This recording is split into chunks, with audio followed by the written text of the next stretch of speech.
Here what we have is a old Tudor style, and as you can see there's a lot of bees that have eaten up the wood. And what we're going to do is, especially you can see it over here, and then of course there's been a lot over at the inside corner, which isn't uncommon for a Tudor. For us to take the Tudor boards off, the stucco system's going to end up getting destroyed. So we're going to end up pulling off the stucco, pulling off the Tudor, wrapping the walls with a tie back, trimming this tree back to where we can get to this area, just the branches just far enough from there.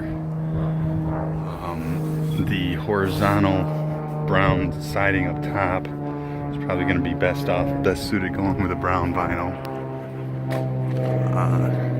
and then trim out the gables, get trimmed with aluminum, the overhangs get trimmed with vinyl and vented, and then the overhangs vented there. You can see how this has been taking on water. So we'll get these numbers together and see what we come up with.